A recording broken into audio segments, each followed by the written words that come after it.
Geopolitical battles don't always begin with bombs or gunfire. They often unfold quietly, behind closed doors, where money is used to test whether an entire region's loyalty can be bought. At one point, some believed that with just $500 billion, Alberta, Canada's oil-rich province, could be lured away from its own country and drawn into America's orbit.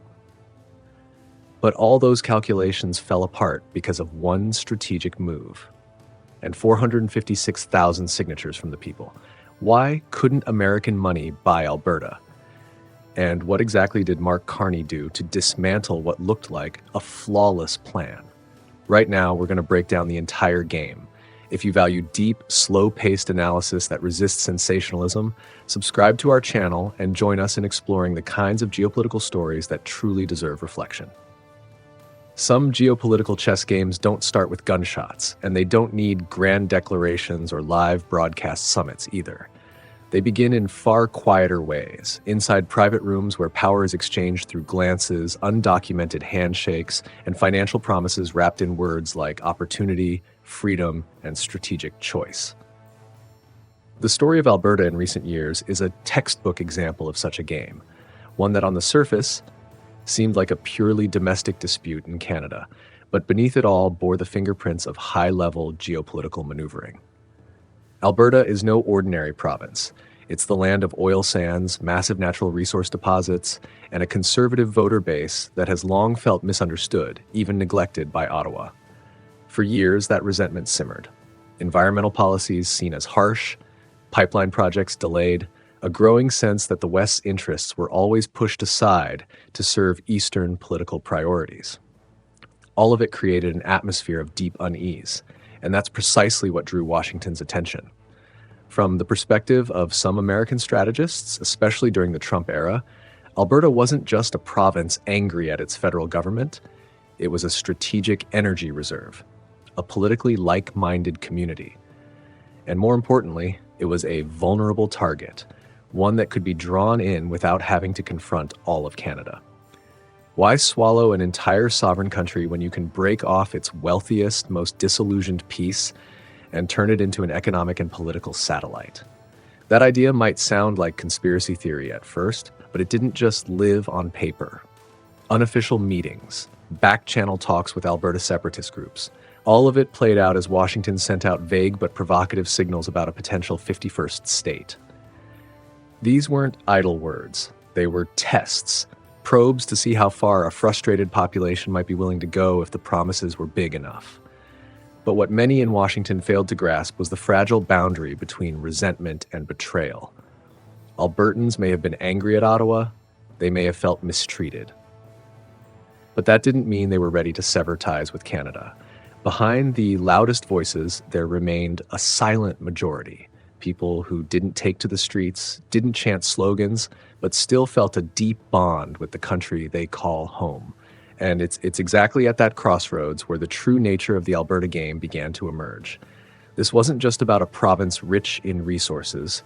It was a test. Could money, influence, and foreign pressure bend the political identity of an entire community?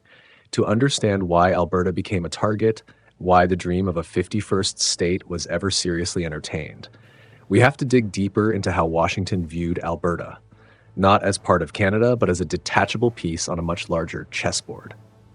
In Washington's geopolitical thinking during the Trump era, the world wasn't seen as a collection of untouchable sovereign entities. It was a map of value blocks open to negotiation. Greenland could be bought, Canada could be pressured.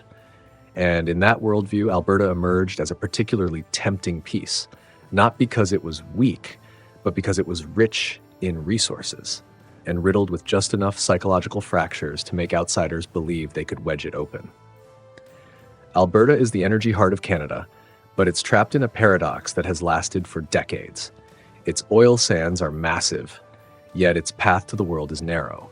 Without independent access to the Pacific, most of Alberta's oil must flow south into the U.S. market at discounted prices and under a state of dependency. To American strategists, this wasn't just an economic issue. It was a rare geopolitical opportunity to control supply without having to use military force to control territory. At the same time, Alberta's political climate was easy to read from the outside. resentment toward Ottawa, anger over federal environmental policies, and the sense that the West was being sacrificed for Eastern political priorities, all of it magnified through the lens of local movements. From Washington's perspective, these were the signals of a community ready to break off, if only the right opportunity came along. Back-channel contact with groups like the Alberta Prosperity Project didn't come out of nowhere. They unfolded in parallel with public remarks about a potential 51st state, about Canada living off America, and about restructuring North America in ways that favored Washington. When leaks emerged about a massive line of credit quit totaling in the hundreds of billions, the message to Alberta was crystal clear. If you break away, you won't be alone. To Washington, it was a cold, calculated move. An independent or semi-autonomous Alberta would solve multiple problems at once: secure a long-term energy source, reduce Ottawa's leverage in trade disputes, and set a dangerous precedent for other federations. In this logic, money, security, and diplomatic recognition were treated as universal levers. But this was the point where the dream of a 51st state began to unravel from within. Washington had misread the line between dissatisfaction and a genuine desire to secede. They mistook the loud voices of a vocal minority for the quiet convictions of the majority. They believed Albertans were ready to trade their identity and institutions for economic convenience, without realizing that most residents wanted something else entirely: to be treated more fairly within their own home, not to be offered a new one. The more Washington spoke of Alberta's sovereignty, the more generously they made offers from abroad, the more they accidentally pushed the conversation beyond the realm of Canada's internal politics. At that point, the issue was no longer pipelines or oil, it was national integrity. And in that moment, Alberta's political instincts shifted. From being a bargaining chip with Ottawa, the province began to recognize the risk of becoming a pawn in the hands of another superpower. That fundamental misalignment was the turning point in the game. Washington believed it was speaking Alberta's language, but in reality, it was speaking too loudly, too quickly, and entirely off-key. To understand why the strategy faltered, and why what seemed like flawless calculations failed to deliver, we have to confront the core mistake. Washington read Alberta through its own lens of power, instead of through the psychological and cultural reality of the very community it was trying to win over. And that's where the story turns to its next chapter. Washington's greatest mistake in the Alberta game didn't lie in the size of the money discussed behind closed doors. It lay in how they interpreted the psychology of a community. In the familiar logic of power, discontent is seen as an open door and money as the master key. But Alberta doesn't operate by that formula. Its anger toward Ottawa, though real and long-standing, was not a sign of wanting to leave Canada, but rather a more nuanced demand to be seen for what it truly is and to be treated more fairly within the Federation. Washington conflated the loudest voices with the will of the majority. Petitions for secession, fiery rhetoric in the media, aggressive advocacy groups, all of it was read as proof of an unstoppable trend. But behind those bold slogans was a much less dramatic reality. Most Albertans weren't dreaming of a new flag or a different passport. They were dreaming of unblocked pipelines, policies that didn't choke their livelihoods, and a rightful role in Canada's national story. The second mistake was more strategic. Washington stepped into the spotlight far too soon. When talk of the 51st state grew louder, when interventionist signals became public, the entire narrative shifted. What had been an internal political economic debate was suddenly reframed into something far more dangerous: a question of national sovereignty and territorial integrity. In that moment, Alberta's grievances with Ottawa took a back seat, and Canada's instinctive response to foreign pressure took over. Canadian nationalism, often seen as soft-spoken and understated, revealed its strength when challenged. The rhetoric from Washington didn't make Albertans feel empowered. It made many realize the risks of becoming a precedent. If Alberta could be pulled today, what would stop other provinces from facing similar pressures tomorrow? That question echoed not just in Toronto or Montreal, but in Calgary and Edmonton too. Washington also underestimated a fundamental truth. Alberta's political identity is far more intertwined with Canada than surface-level polling might suggest. Discontent can spark protest, but identity defines the limits of how far that protest can go. When the idea of secession shifted from being a bargaining tool with Ottawa to a real external threat, many Albertans began to step back, not because they were content, but because they weren't willing to trade institutional stability, rule of law, and international standing for promises from the outside, no matter how big they sounded. At that point, Washington's game had already veered off course. They were no longer speaking to Alberta as a community seeking recognition. They had accidentally positioned themselves as a force demanding a choice between discontent and loyalty. And when forced into that corner, the once silent majority finally spoke by turning back toward Canada. It was in the vacuum left by Washington's misstep that Ottawa saw its chance. Instead of retaliating with confrontation or moral grandstanding, the federal government recognized it was time to do what Alberta had long been waiting for, to truly listen. And the person who embodied that shift wasn't a loud politician. It was Mark Carney, a technocrat, calm, data-driven, and remarkably attuned to the numbers behind emotion. While Washington kept talking about money and influence, Ottawa prepared a different kind of move, quieter but far more rooted. Not grandiose promises, but the tangible, long overdue changes Alberta had been asking for. And from that moment on, the Alberta chessboard began turning in a completely new direction. While the undercurrents from Washington had yet to settle, Ottawa chose a response that was almost the complete opposite. No stern warnings, no framing Alberta as something to be contained through law or moral lectures. The federal government understood that any show of force would only deepen the sense of injustice. Instead, Ottawa focused on a single, decisive question. What made Alberta so discontent that it was even willing to entertain an invitation from outside? The answer wasn't rooted in identity or ideology. It was economic, a feeling of being locked out of growth and sidelined in matters of existential importance. And the person tasked with addressing that answer was Mark Carney. With his calm, technocratic style, Carney didn't approach Alberta as a political problem, but as a structural equation that needed to be solved. He didn't talk much about loyalty or national unity. He talked about cash flow, markets, and control. Carney understood that the core of Alberta's frustration was the feeling of being choked by federal policies, all while carrying the weight of Canada's energy economy. So the first move wasn't an emotional appeal. It was a signal that Ottawa was listening. The federal government began adjusting the very policies that had been the focal point of criticism, temporarily pausing rigid emissions thresholds, easing the clean electricity transition timeline, and most importantly, reprioritizing carbon capture projects, a field Alberta sees as key to balancing environmental responsibility with economic survival. But even those adjustments, while necessary, weren't enough. Carney looked further, to the strategic issue that Washington had so effectively exploited, Alberta's near-total dependency on the U.S. market. As long as Alberta's oil had only one route, American promises, however vague, would continue to hold appeal. So Ottawa struck at the heart of that vulnerability, with a decision that was both symbolic and substantial, to pave the way for export infrastructure to the Pacific. This wasn't just about engineering a pipeline. It was a statement that Alberta was not trapped in a one-market economy. When a path toward Asia was introduced, even just in principle or early-stage agreements, the message to Alberta was crystal clear. You have options, and those options exist within Canada. Diversifying markets wouldn't just raise the value of Alberta's oil, it would give the province the sense of autonomy it had long been seeking. And that's where the contrast between Ottawa and Washington became undeniable. One side made massive, hazy financial promises tied to long-term political risk. The other offered tangible tools, measurable progress, and more importantly, put control back into Alberta's own hands instead of keeping it in foreign ones.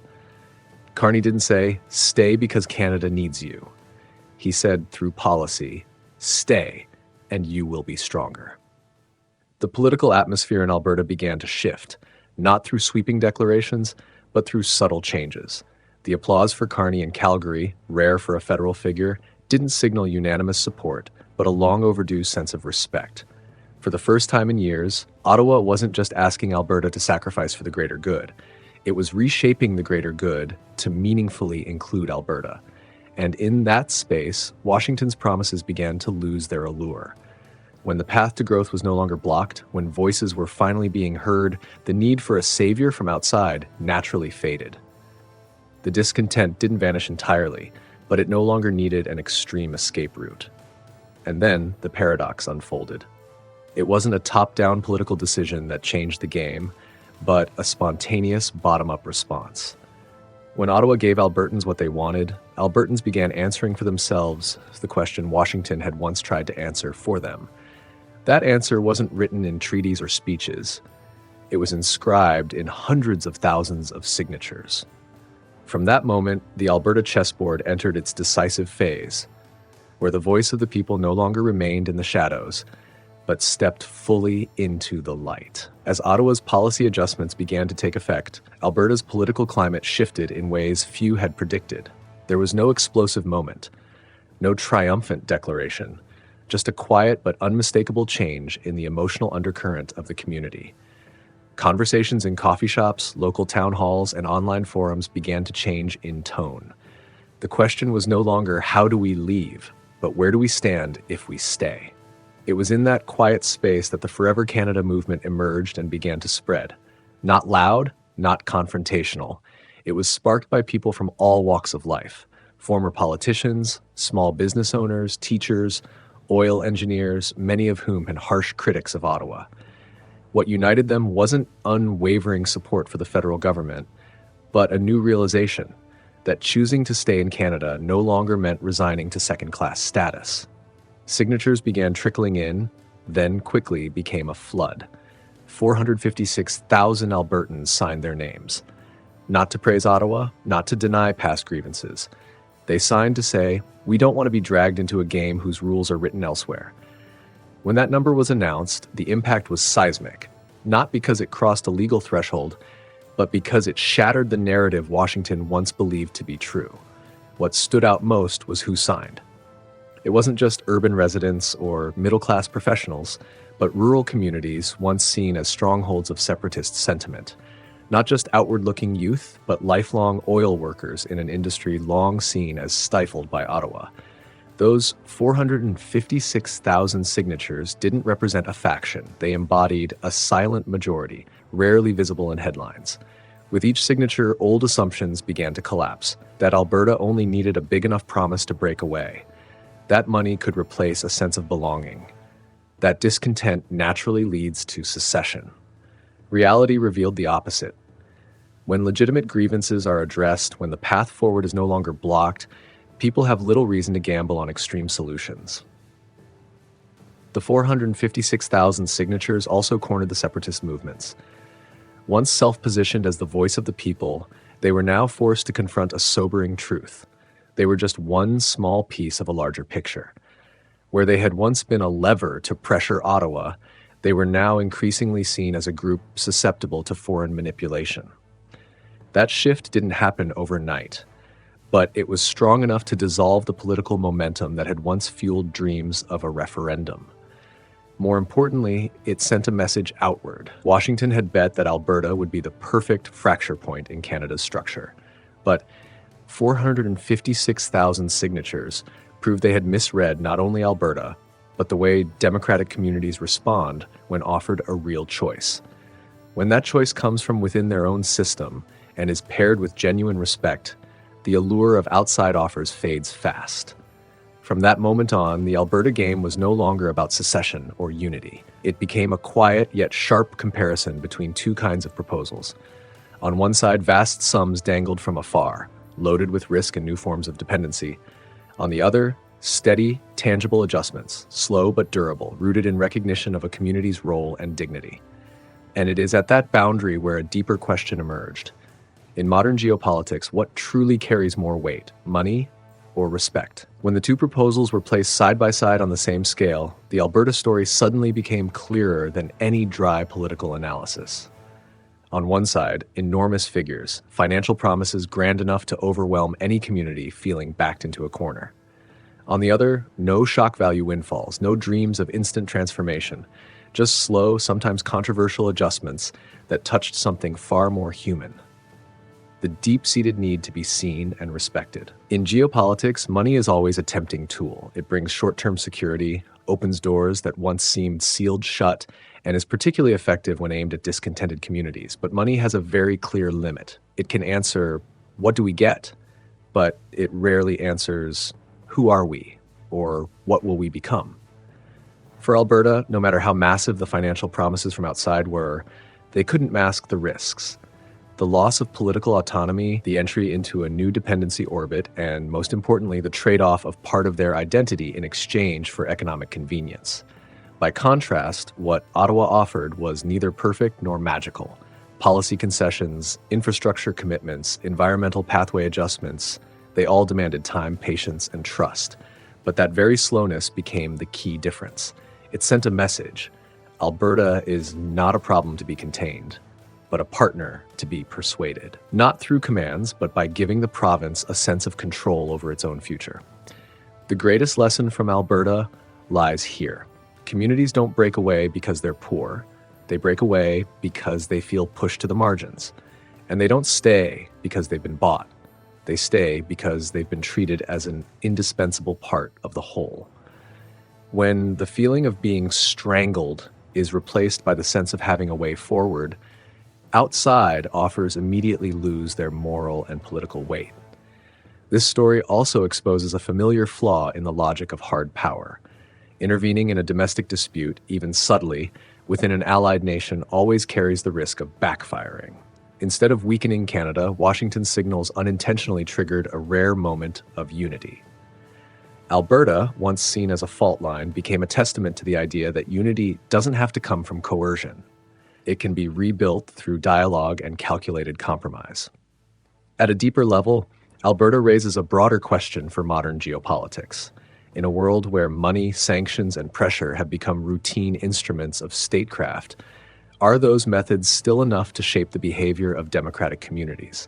Or are we entering a new phase, one where respect, genuine listening, and the transfer of real agency are becoming the most effective levers of all? Alberta shows us that loyalty is not something you can purchase in a single package. It grows from a sense of fairness, from the belief that your voice matters, and from the understanding that your future isn't being decided in distant rooms you'll never enter. Money can start a conversation, but it's respect that ends it in a lasting way. And that's the lesson that reaches far beyond Canada's borders. In every geopolitical game involving communities, regions, or nations, the final question isn't who paid more, it's who better understood what people truly want to hold on to. The Alberta chess game didn't end with a triumphant declaration, nor with a noisy defeat. It ended quietly, as all the pieces gradually returned to where they belonged. Alberta remained in Canada. There was no historic referendum, no 51st state, no dramatic geopolitical reshaping of North America as once whispered about behind closed doors. But that quietness doesn't mean the story was meaningless. In fact, the way this game ended is what makes its lessons so profound. What stands out is that Alberta didn't stay because it was forced to, nor because of fear over some vague risk.